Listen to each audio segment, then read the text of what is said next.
बारामतीमध्ये Hyva चालकांनी माणसांना मारण्याचा परवाना घेतलाय की काय असा धक्कादायक प्रकार बारामतीमध्ये घडलाय। जवळपास एका दुचाकीला 100 फुटाहून अधिक ओढत नेल्याचा धक्कादायक प्रकार बारामतीमध्ये घडलाय। आपण पाहू शकता ही जी दुचाकी आहे या दुचाकीवरून खरं तर या हायवा चालकानं या तरुणाला ओढत नेलं। या तरुणाच्या पायामध्ये अगोदरच रॉड असल्याची माहिती त्याच्या घरच्यांनी आपल्याला दिली।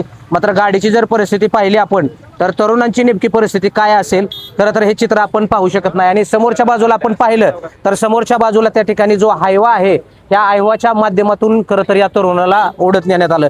बारामतीमध्ये सातत्यानं हायवा चालकांच्या माध्यमातून अशा घटना त्या ठिकाणी घडतायत। यामुळे बारामतीकरांच्या मनामध्ये हायवा चालकांची जी काही प्रतिमा झाली ही प्रतिमा यमराज म्हणून झालेली आहे अशा बारामतीकरांच्या भूमिका आहेत। खरं तर त्यांच्या कुटुंबाशी आपण बातचीत करण्याचा प्रयत्न करू। त्यांच्या कुटुंबातली काही सदस्य आपल्यासोबत आहेत। कोण त्याचे नातेवाईक कोण आहेत? नातेवाईक कोण आहेत? तुम्ही तुमच्या आता ज्यांचा अपघात झाला ते कोण आहेत तुमचे? मोठा भाऊ काय काय नेमकं घडलं होतं? गाडीवर चालला होता मसाले द्यायला, त्या मोठ्या गाडीवाल्याने दाबलं उडवलं त्याला. काय किती जखम लागली? किती गंभीर जखम लागली? लागले त्याला, हाता पायाला लागले, भरपूर लागले.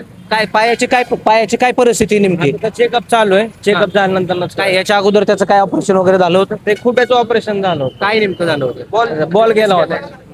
कोरोनामुळे नाही बॉल जीत झाले. काय मागणी आहे आता प्रशासनाकडे? कारण एवढा मोठा अपघात घडलाय, तुमचा भाऊ हॉस्पिटलमध्ये ऍडमिट ते पण आहे। आपला मोबदला असेल ते भेटावं आपल्याला. त्याचं काही दुखापत झाली असेल त्याची भरपाई भेटावी, गाडीचं नीट करून भेटावी गाडी. तर हे होते त्या कुटुंबातील सदस्य। या ठिकाणी या तरुणाला जवळपास 100 फुटाहून अधिक या हायवा चालकाने ओढत नेलेला आहे। आणि अशा हायवा चालकांची आता बारामतीमध्ये यमराज अशी त्या ठिकाणी प्रतिक्रिया झालेली आहे। या हायवा चालकांवरती कुठेतरी लगाम लागावा देखील अशी मागणी आता या नागरिकांकडून केली जाते। यामुळे येणाऱ्या कालावधीमध्ये या हायवा चालकांवरती पोलीस प्रशासन नेमकी काय कारवाई करणार आहे हे पाहणं खरं तर महत्त्वाचं ठरणार आहे। कारण बारामतीमध्ये सातत्याने अशा घटना घडतायत, प्रशासनाचं याकडे लक्ष आहे की नाही हा सवाल खरं तर या निमित्तानं उपस्थित केला जातोय। हा जो हायवा आहे याच्यावरती आता हायवा चालकावरती आणि हायवा मालकावरती या ठिकाणी पोलीस प्रशासन गुन्हा दाखल करणार का?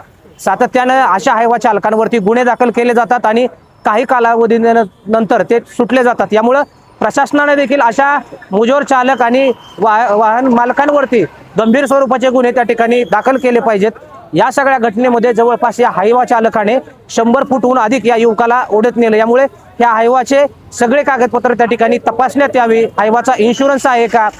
हायवा ओव्हरलोड होता का? हे पाहणं आता महत्त्वाचं ठरणार आहे। यामुळे पोलीस प्रशासन या संदर्भात काय भूमिका घेतं हे पाहणं महत्त्वाचं ठरणार आहे। विकास कुकरे, LS मराठी, बारामती।